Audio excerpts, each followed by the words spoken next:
Video में हम लोग बहुपद के बारे में जानेंगे। बहुपद means polynomial.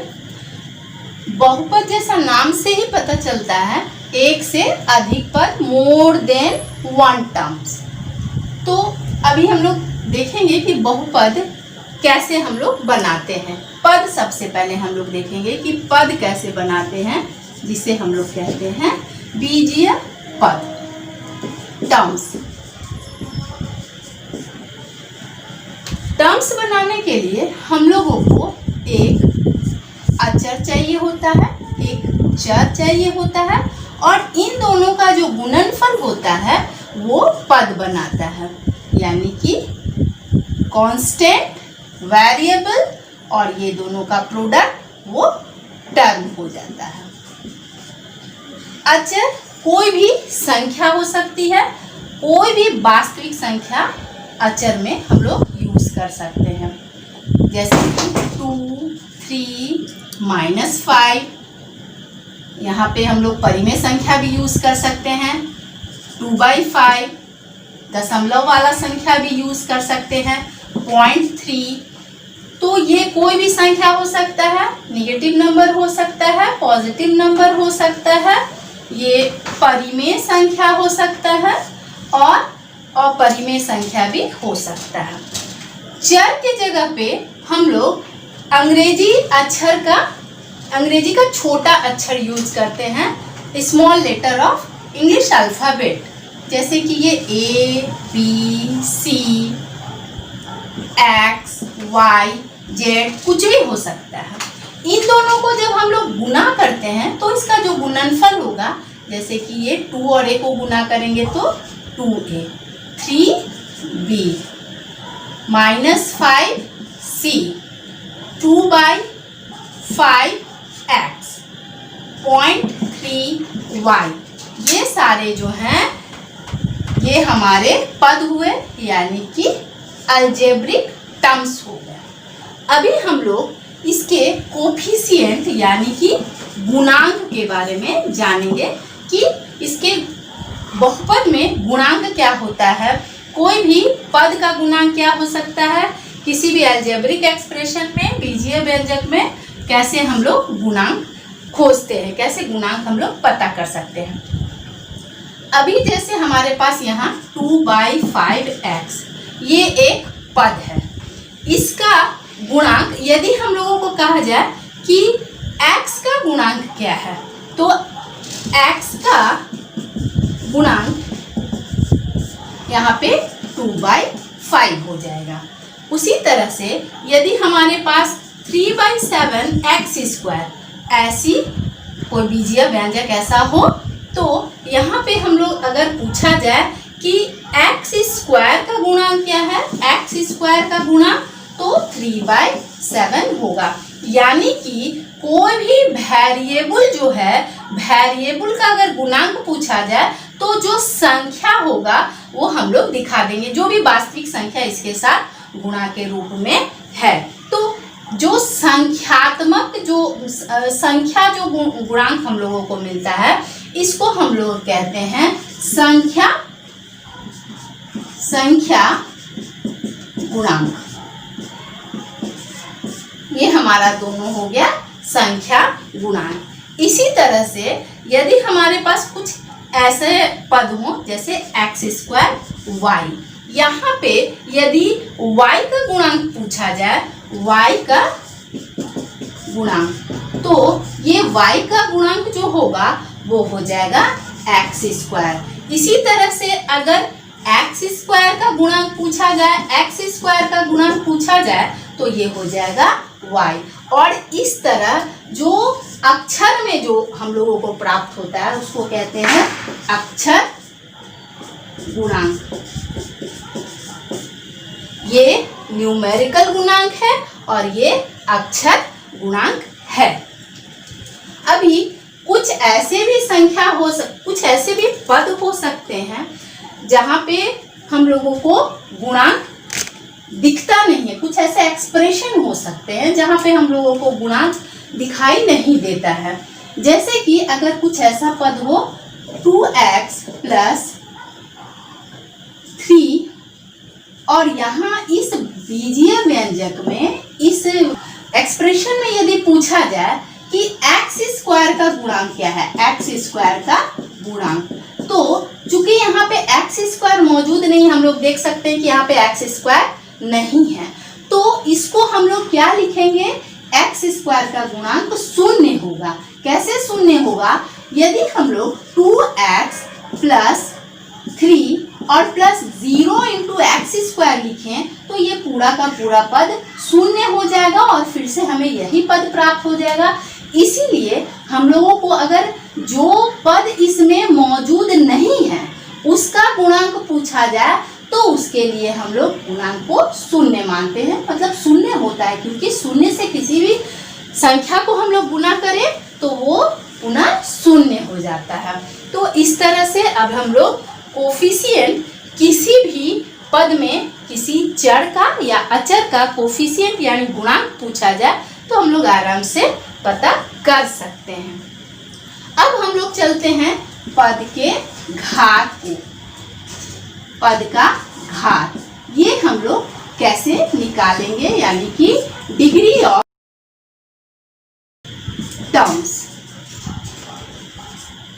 Degree of terms हमारा कैसे मालूम पड़ेगा, यदि हमारे पास कोई भी अलजेब्रिक टर्म हो, जैसे कि 2x²y, ये हमारे पास अलजेब्रिक टर्म है, या अगर हम लोग ऐसा लिखें 5/2xyz, या हम लोग ऐसा भी लिख सकते हैं 3xy²z।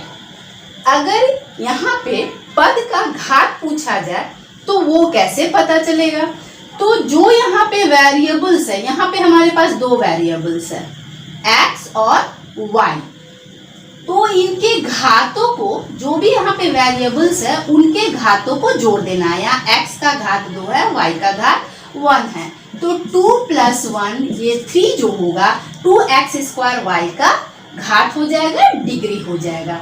इसी तरह से यहाँ पे हम लोग देखते हैं x y z, ये हमारे पास 3 वेरिएबल यानी कि 3 चर हैं और तीनों के घात जो हैं वो 1 1 है। यहाँ पे भी यदि तीनों के घात को हम लोग जोड़ दें, ऐड कर दें, तो ये भी हमारा हो जाएगा 3। यहाँ पे हम लोग देखते हैं x के पास 1 है और z के पास 1, ये दोनों के पास पावर है, जबकि y के पास स्क्वायर है। यहाँ पे जब हम लोग घातों को जोड़ेंगे यानी कि इसके पावर को ऐड करेंगे तो ये हो जाएगा 4।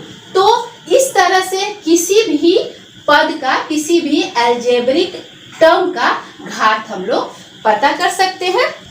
अब हम लोग देखेंगे कि लाइक एंड अनलाइक टर्म्स कैसे हम लोग मालूम करेंगे सजातीय एवं विजातीय पद बीजगणित में। तो लाइक टर्म में क्या होगा कि उसके जो चर होंगे, जैसे यहाँ पे 5x, 3x, 9x, 2/3x,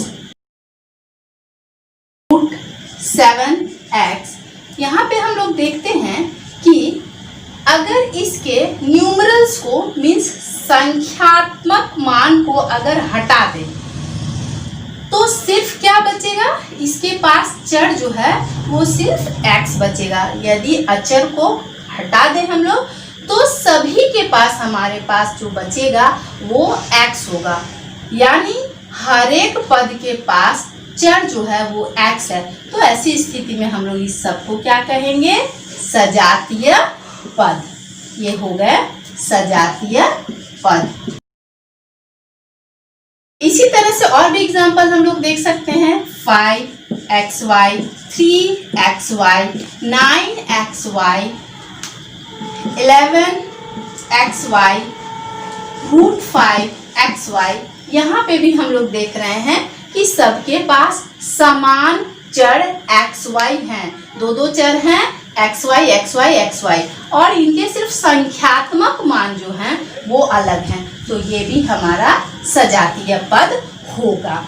इसी तरह से अगर हम घात वाले पदों को देखें 5x²y, 3x²y, 9x²y, 11x²y, √5x²y, तो यहाँ पर भी हम लोग देख रहे हैं कि ये सारे के सारे समान चर रखते हैं और समान घात भी रखते हैं, तो ये भी हमारे क्या होंगे, सजातीय पद होंगे।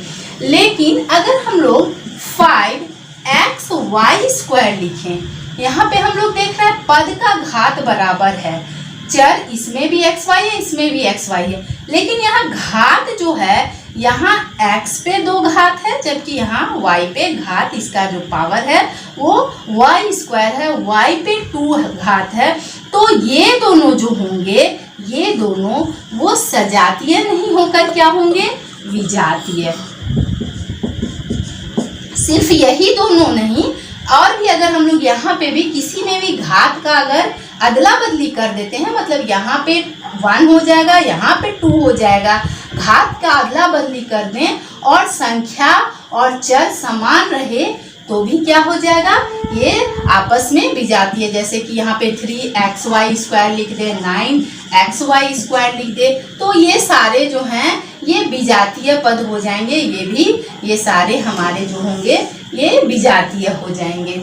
तो अगर चर अलग अलग हो तो ऐसी स्थिति में पद जो होंगे वो अनलाइक हो जाएंगे, विजातीय पद हो जाएंगे। यहाँ ऐसा भी हम लोग देख सकते हैं, 5x है और ये 5x² है, अचर पद समान है, चर दोनों के पास x है, लेकिन यहाँ पे घात अलग है। असल में ये क्या होता है, 5x है, ये जो है हमारा 5x × x है, यानी यहाँ इसके पास 2x जो है आपस में गुना है, जबकि इसके पास मात्र 1x है, इसीलिए ये जो है आपस में क्या होंगे, ये भी विजातीय, ये दोनों जो हैं आपस में विजातीय पद होंगे, अनलाइक टर्म्स होंगे।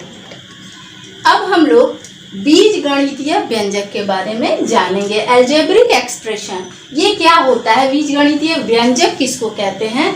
तो जब किसी भी एक्सप्रेशन में, किसी भी व्यंजक में एक से अधिक पद लिखे जाते हैं, एक से अधिक पद, जैसे हमारे पास था 5x है, 5x 3y 2 ऐसा हो, तो यहाँ पे कितने पद हैं, 1 2 3 पद हैं। एक है 5x अलग है, एक है 3xy है, ये अलग है, और ये है +2।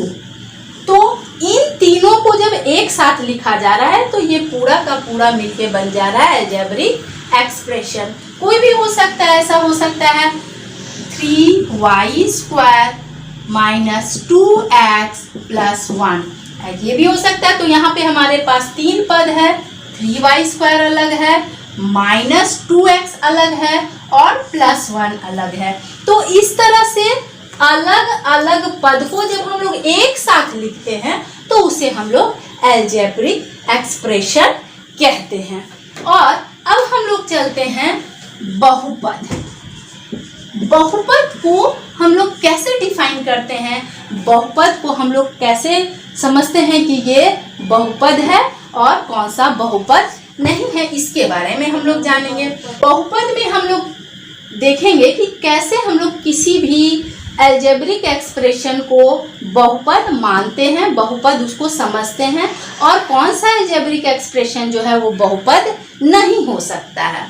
तो अगर किसी भी चर के विभिन्न घातों को एक साथ हम लोग प्लस या माइनस के चिन्ह के साथ अरेंज कर देते हैं, सजा देते हैं, तो उसे हम लोग बहुपद कहते हैं। जैसे कि हमारे पास एक चर यदि x है, x का यदि विभिन्न घात वाला अलग अलग पद हो, जैसे 3x², 2x, 5, इस तरह से हमारे पास 3 पद हैं, और इनको यदि हम लोग प्लस के चिन्ह के द्वारा या माइनस के चिन्ह के द्वारा आपस में जोड़ दें, जैसे 3x² + 2x + 5, तो ये हमारा हो जाएगा बहुपद।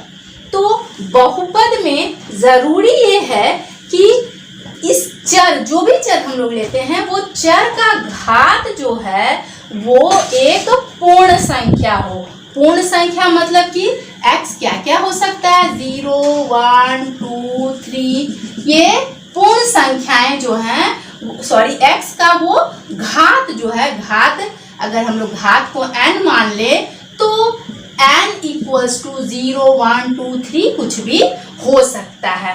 लेकिन ये n जो है ना ही कोई पूर्ण संख्या को छोड़कर कोई भी पूर्णांक नहीं हो सकता है, परिमेय नहीं हो सकता है और परिमेय संख्या नहीं हो सकता है।